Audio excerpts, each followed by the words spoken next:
Welcome to the deep dive.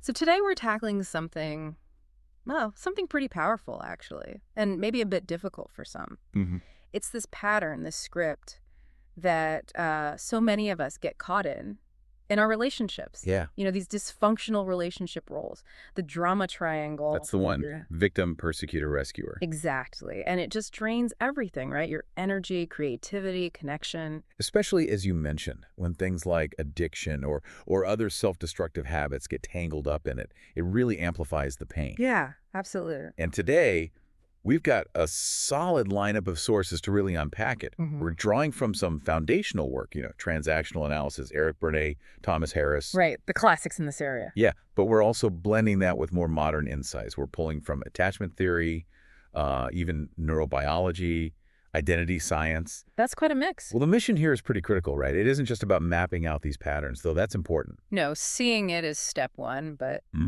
But the real goal is extracting a blueprint, finding practical tools for, psychological self-correction, for real empowerment. so for you, the listener, the aim today isn't just recognizing these roles. You probably already have a sense of them. It's about getting really clear on your default role, if you have one. Understanding the psychological glue that keeps you stuck running that script, And and then learning specific, actionable steps to actually break the loop for good. okay, so let's set the stage. This framework. These dynamics often play out as predictable games, as Byrne called them. Games, right? Not fun games, though. No, definitely not. And the core issue isn't just the conflict itself, the arguments or whatever. It's often the lack of real ownership, owning our feelings, our actions. Which creates this internal discomfort. Exactly. Leon Festinger called it cognitive dissonance. That nagging feeling when our actions don't line up with our beliefs about ourselves. Ah, okay. And that's key, isn't it? We jump into the drama, the blaming, the fixing, the playing helpless almost as a way to, reduce that dissonance? Precisely. It's an unconscious, often desperate attempt to feel consistent again. If my actions, like yelling, contradict my belief, I'm a kind person, I might twist the situation to justify the yelling.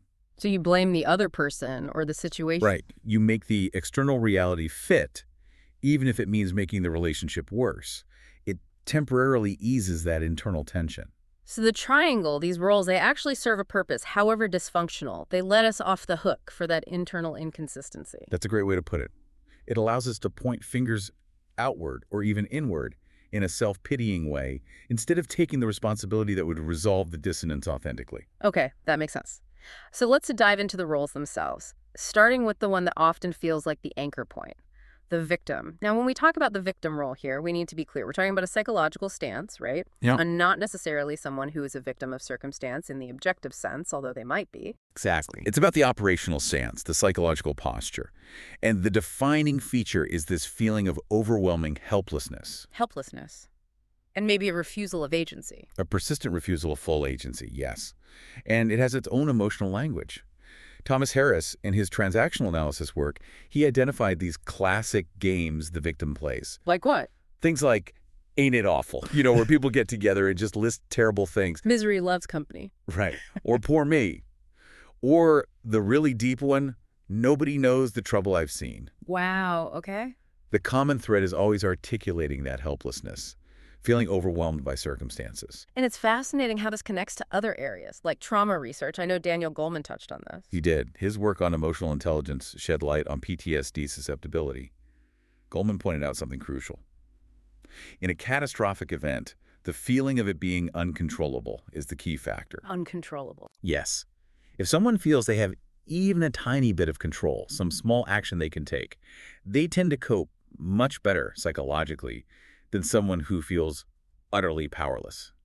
So the victim role, it's like living in a state of perceived uncontrollability, even when maybe there are options. Well, it's a chronic internal state that mimics the psychological conditions of trauma, even during relatively minor conflicts or setbacks. The world feels overwhelmingly uncontrollable from that stance. Okay, so if you're constantly operating from, I can't, it's too much, there's nothing I can do. You're maintaining that internal environment. And that level of emotional pain, that persistent helplessness, it becomes unbearable. And the brain just wants relief. Now, No. immediately. which is where, as Kristen Neff points out in her work on self-compassion, those negative coping strategies often come in. Like turning to substances or food. Compulsive use of alcohol, drugs, food, maybe even excessive shopping or gambling. Anything to get a quick hit, a temporary high, to numb or avoid that deep distress of feeling helpless. It's an avoidance strategy, pure and simple. The ultimate avoidance, perhaps, and it creates that addictive cycle. Feel bad, seek relief through the habit, feel bad about the habit, feel more helpless. Vicious cycle. But the real trap, the deep glue, is when this stance gets baked into your identity. James Clear's work on habits and identity is so relevant here. He stresses that lasting change isn't just about changing actions.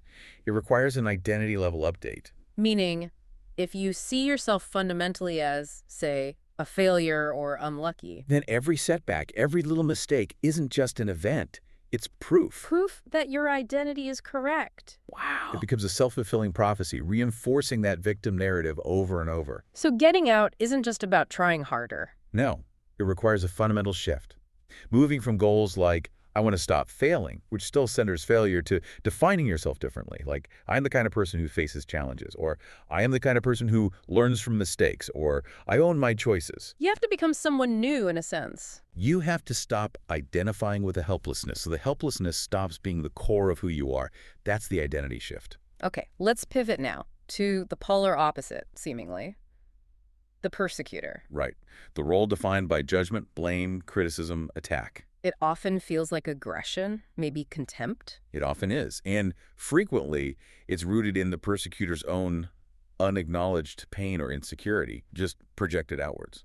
What's the key characteristic here? How does it manifest? The absolute hallmark, according to Goleman and others, is the shift from criticizing a specific deed or behavior to launching a global attack on the person's character. Character assassination. Exactly. It's incredibly destructive. Can you give an example, just to make it crystal clear? Sure. Let's say your partner is late. Addressing the deed is, hey, we agreed on 7-0, and it's 7.30. I felt worried and a bit disrespected. Can we talk about what happened? That's about the action being late. Okay, actionable. The persecutor skips the deed and goes for the character. You are always late. You're just so thoughtless and self-centered. You clearly don't care about my time at all. Ouch.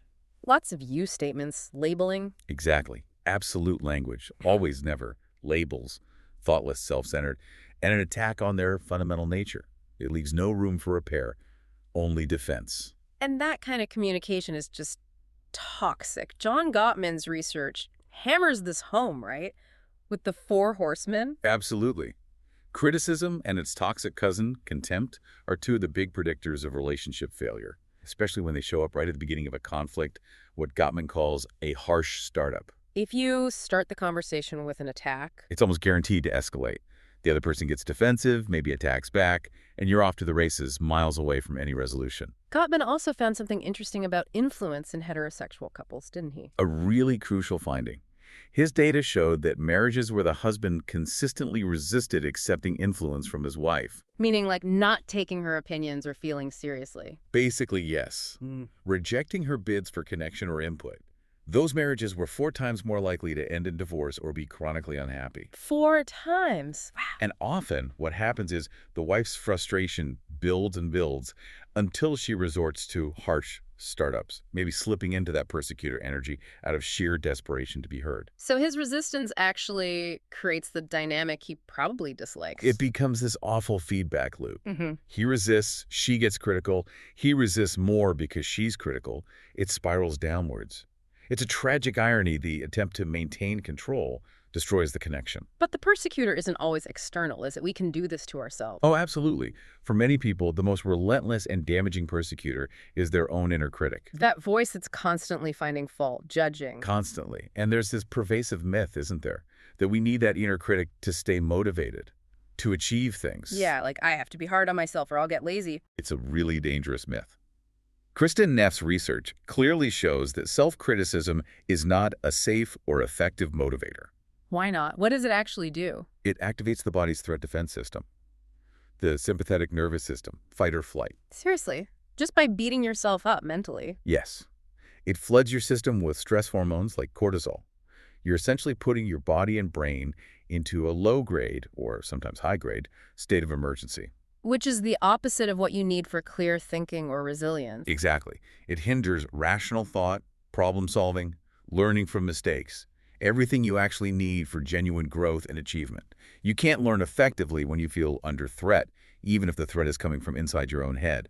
Hashtag tag tag tag 1.3, the enabling rescuer role in the switch. Okay, so we've got the victim feeling helpless, the persecutor blaming and attacking. Now, the third point of the triangle, the rescuer. The rescuer, the one who swoops in to help, often looks like the good guy route. Seems like it. They're trying to fix things, smooth things over. But the key here is enabling.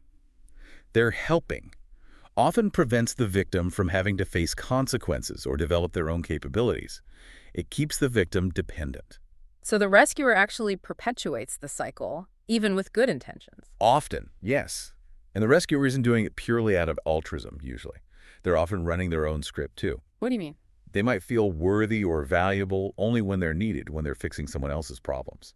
It can be a way to avoid their own feelings of emptiness or inadequacy. Ah, focusing outward to avoid looking inward. Precisely. But the most dramatic and maybe most confusing part of this whole dynamic is the switch. How quickly people can flip roles.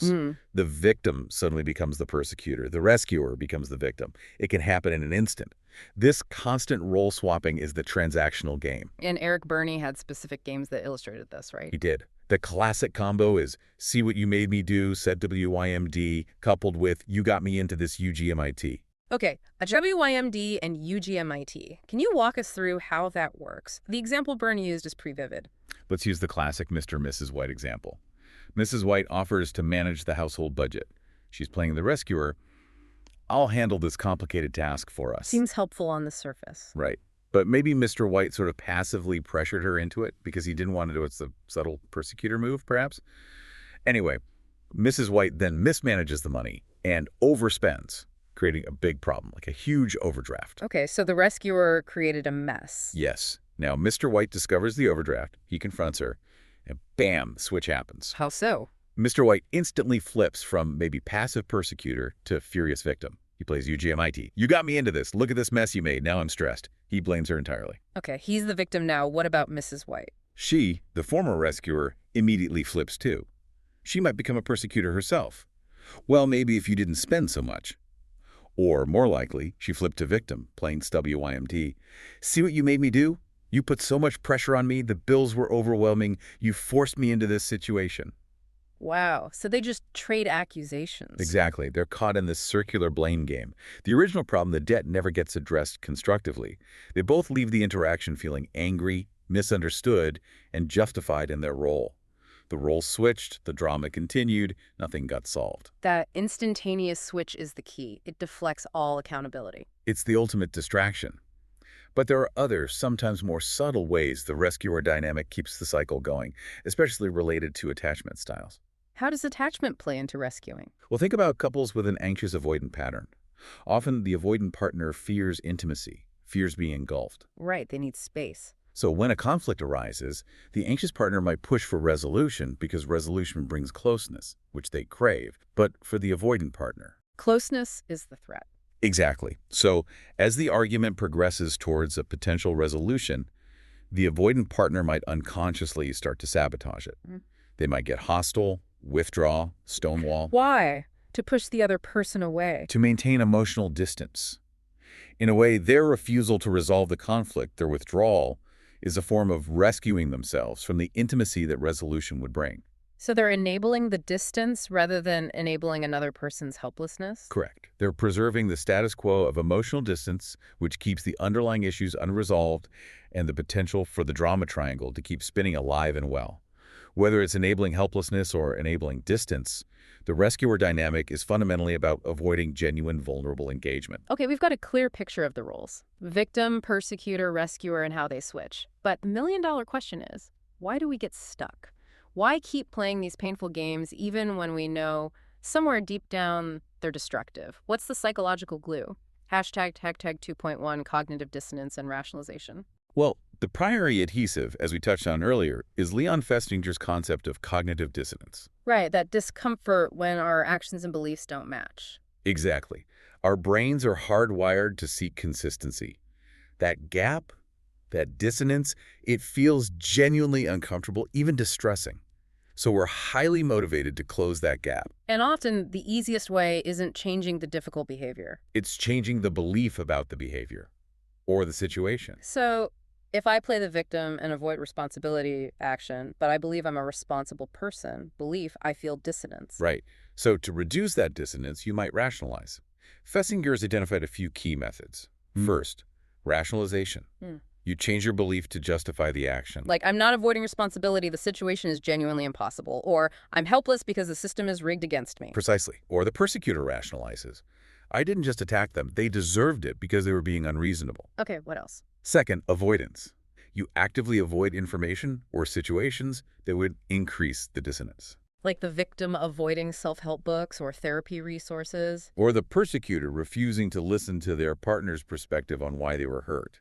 Anything that challenges the justification for the role. And the third method? Minimizing the negatives and emphasizing the positives of the chosen path, even if it's dysfunctional. How does that work? The person in the victim role might unconsciously focus on the comfort they get from being cared for, the sympathy, the lack of pressure, while downplaying the cost of actual powerlessness. And the rescuer? They might focus on how noble and needed they feel when helping, while minimizing how it prevents the other person's growth and allows the rescuer to avoid their own problems. So you basically perform mental gymnastics to convince yourself that this painful pattern is actually okay or even necessary. You have to maintain that psychological consistency.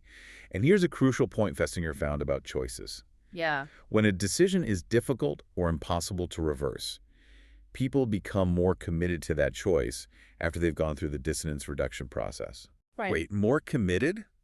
Even if it was a bad choice? Yes. Think about relationships.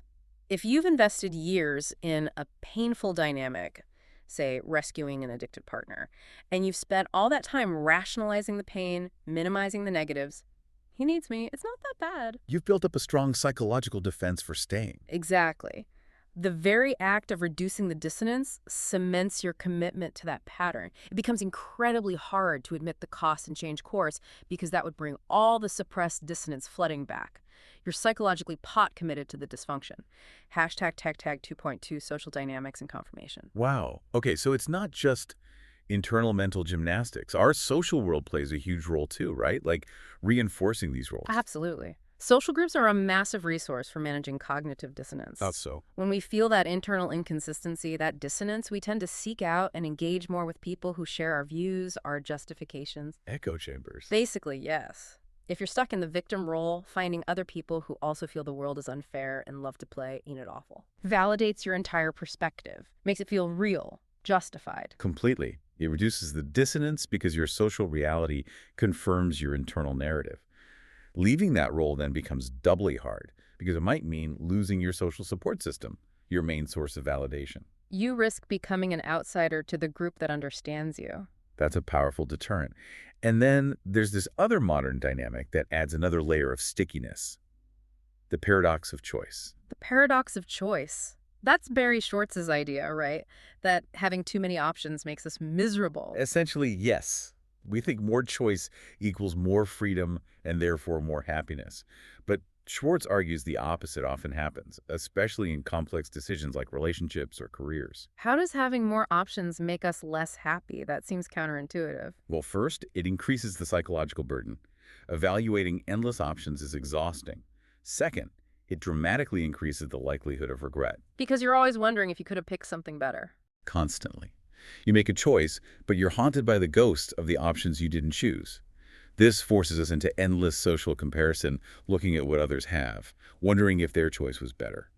And comparison, as they say, is the thief of joy. Okay, I get the paradox now, but how does it glue us to dysfunctional relationships specifically? Because the constant awareness of alternatives can make commitment feel provisional, less binding.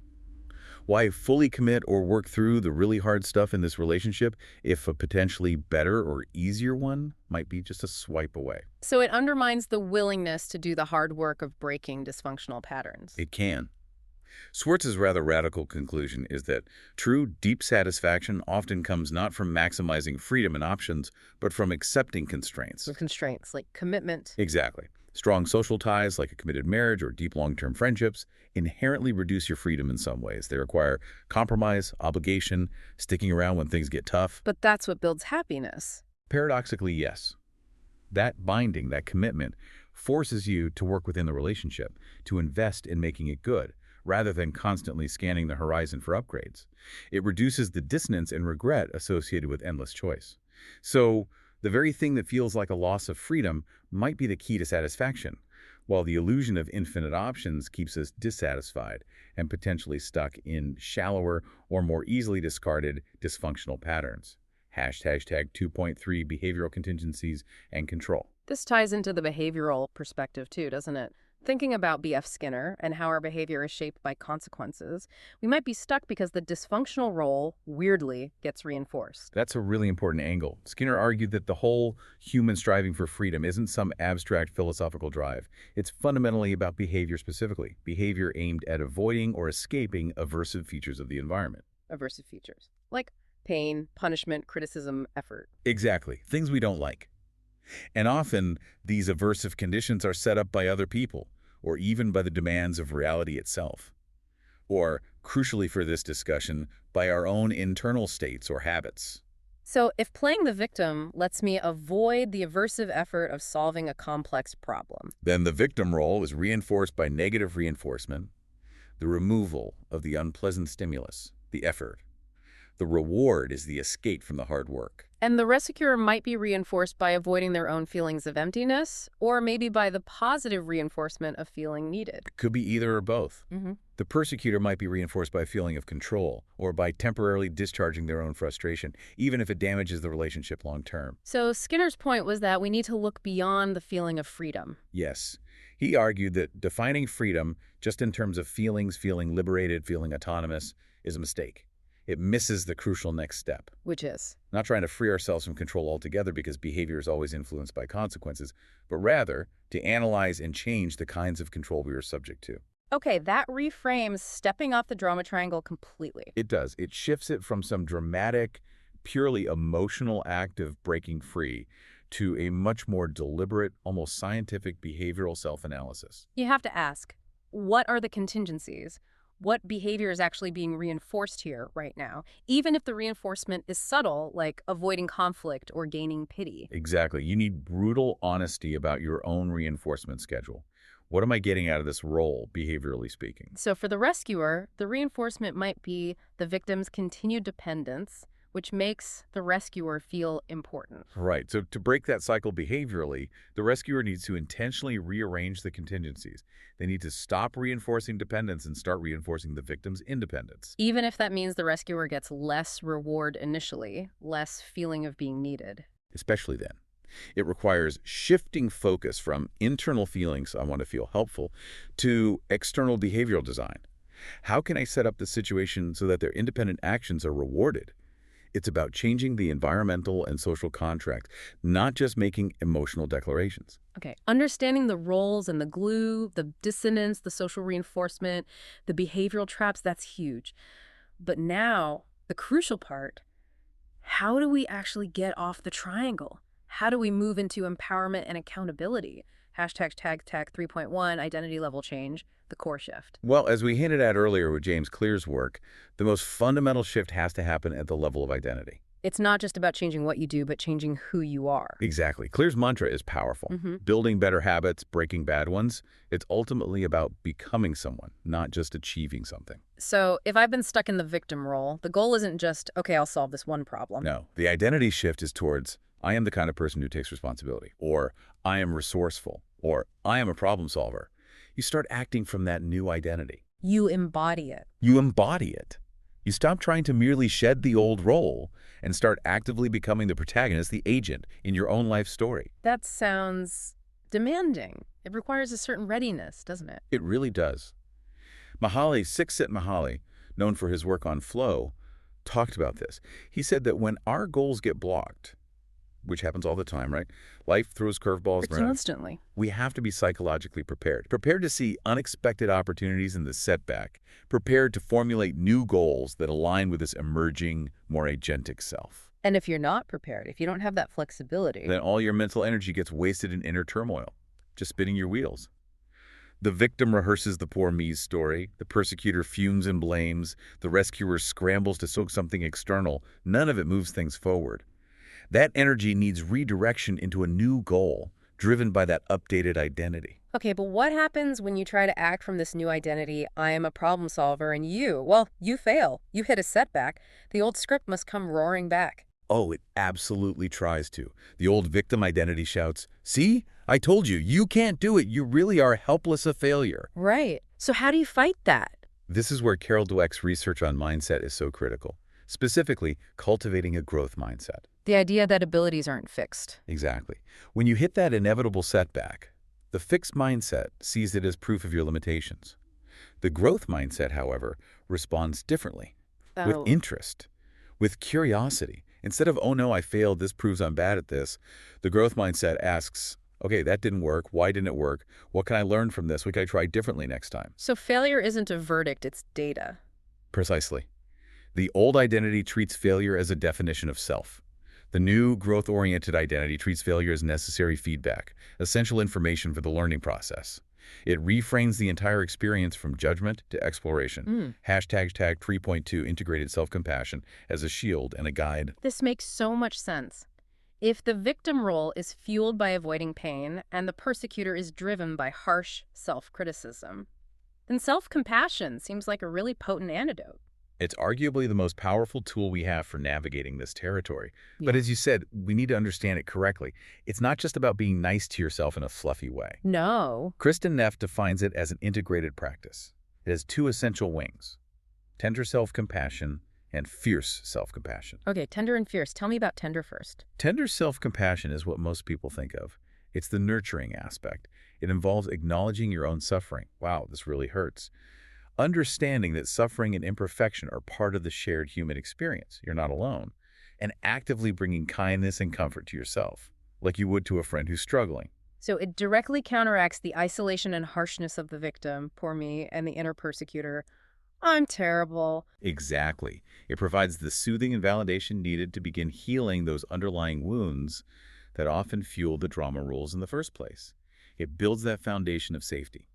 Okay, so what's the fierce part? That sounds different. Fierce self-compassion is about action. It's the protective, provisioning, and motivating aspect. It's saying no to protect your well-being. It's setting firm boundaries. It's standing up for yourself. It's motivating yourself to make changes, not out of self-criticism, but out of a deep desire for your own flourishing. Ah, so it's the strength element, the part that gives you the courage to actually step off the triangle and say, no more. Precisely. It's the compassionate armor. It fuels the action needed to break the patterns. Tender compassion heals the wounds that keep you stuck. Fierce compassion gives you the strength to move forward differently. You need both. And this isn't just a nice psychological idea, right? It has biological effects. You mentioned earlier that self-criticism triggers the threat system. What does self-compassion do? It does the opposite. It tends to activate the parasympathetic nervous system, the rest and digest system, but more accurately, the mammalian care system. It releases soothing hormones like oxytocin. So it literally calms you down physiologically. Yes. Instead of motivating through fear and stress, like the inner critic, it motivates through feelings of safety, care, and security. This creates the optimal internal environment for learning, growth, and making conscious choices rather than reactive ones. That internal feeling of safety, that connects to Stephen Porges' polyvagal theory too, doesn't it? The idea of neuroception. Absolutely. Neuroception is our nervous system's non-conscious scanning of the environment and our internal state for cues of safety or danger. It happens below the level of thought. And this determines our basic response mode. Largely, yes. If our neuroception detects danger, the primitive defensive systems fight, persecutor, flight, maybe avoidance, or freeze, victim, take over automatically. We can't access our more evolved social engagement system, the part responsible for calm communication, connection, empathy, rational thought, when we feel fundamentally unsafe. So to access those healthier responses, needed to step off the triangle. Our nervous system first needs to perceive safety. Self-compassion, particularly the tender aspect, is a powerful way to cultivate that internal sense of safety, regardless of external circumstances sometimes. It helps inhibit those primitive defensive circuits. So if I feel internally threatened or unsafe, my good intentions to be accountable might just go out the window. I'll default back to fight, flight, or freeze. It's highly likely. You have to regulate your nervous system first. Cultivating that felt sense of internal safety through practices like self-compassion is the foundation upon which conscious, accountable choices can actually be built. Otherwise, you're just fighting your own biology. Hashtag 3.3, implementing accountability and repair, new communication. Okay, so we've shifted identity, we're practicing self-compassion, our nervous system feels safer. Now we can actually implement accountability, which is basically the opposite of the drama triangle game. It really is. Accountability means completely dropping the "you got me into this" or "see what you made me do" scripts. It requires real ownership. And that looks like what in practice? There's a framework suggesting healthy relationships require the ability to declare three things consistently. Here is my pattern, here is my boundary, here is my repair. Okay, break those down. My pattern. Owning your typical role or behavior in the dysfunction. The person prone to victimhood says, my pattern is to sometimes feel overwhelmed and withdraw, instead of asking for help clearly. The persecutor owns, my pattern is to sometimes resort to criticism when I feel frustrated. The rescuer owns, my pattern is to jump in and fix things, sometimes without being asked, and then feel resentful. So self-awareness and naming it. Then, my boundary. Setting clear limits based on that self-awareness and fueled by fierce self-compassion. When you raise your voice, I will need to pause the conversation. Or, I can listen to your problem, but I won't offer solutions unless you ask. Or, I need you to respect my no when I say I can't help right now. Clear, firm, protective. And my repair. Taking responsibility for the impact of your actions when you slip up, which everyone does, and offering a concrete way to make amends or do better next time. I realize my criticism was hurtful. I apologize. Next time I feel frustrated, I will try to express my feelings using I statements first. Pattern, boundary, repair. That's a solid framework. It requires a whole new way of communicating, especially during conflict. Absolutely. The key is shifting away from you statements, which immediately sound like blame and trigger defensiveness. And shifting towards. Using I notice, I feel, I need statements. This formula keeps the focus on your own experience and needs rather than assigning blame or intent to the other person. Can you give an example again, maybe the late partner one, instead of you're always late and thoughtless? Okay. Using the formula. I notice we agreed on 7.0 and it's now 7.3. Observation. I feel anxious and a bit unimportant when this happens because the story I tell myself is that my time isn't valued. Feeling and interpretation. I need us to be able to rely on our agreed times or communicate clearly if there's a delay. Need. Could we talk about how to make that happen consistently? Request. Wow, that's totally different. It's vulnerable, it owns the feeling, anxious, unimportant. It states a clear need, and it opens the door for collaboration instead of accusation. Exactly. It bypasses the character assassination and focuses on the impact and the desired change.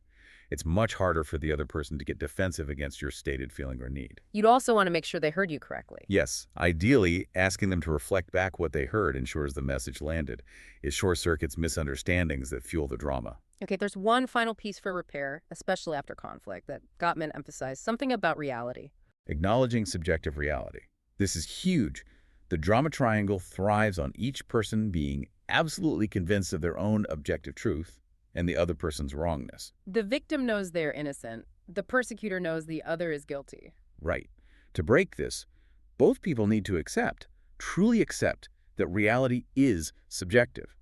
Your internal experience of an event, your interpretation, your feelings about it, can be radically different from your partner's without either of you being wrong. So my truth and your truth can both be valid, even if they contradict. In terms of subjective experience, yes. The argument isn't about establishing the one true objective account of what happened. It's about understanding each other's experience. And the repair happens when both partners can acknowledge their piece of the co-creation, even if it's small. I can see how my tone might have sounded critical. I understand that when I withdrew, it felt like I didn't care. I recognize I played a part in the misunderstanding. That mutual acknowledgement, however small. That's the moment the defensive walls start to crumble. The victim takes a sliver of responsibility. The persecutor softens the condemnation. The rescuer admits their own needs or complicity. It's that shared, humble ownership that signifies the collapse of the triangle structure for that interaction. #tags outro.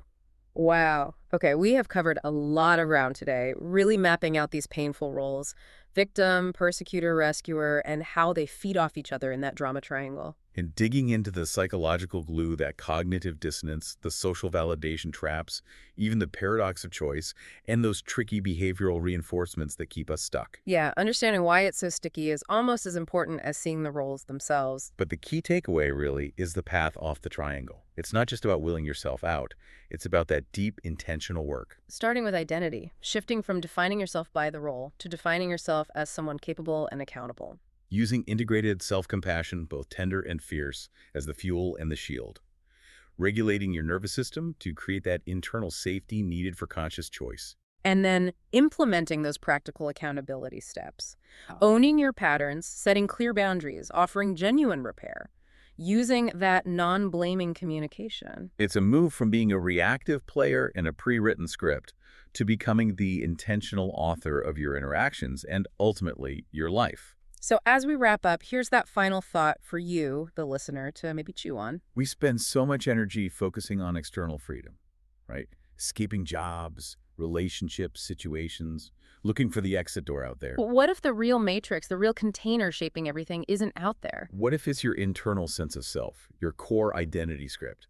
That's the form into which every experience gets poured. It's the greatest act of power, the most profound path to freedom. Might be changing the container itself.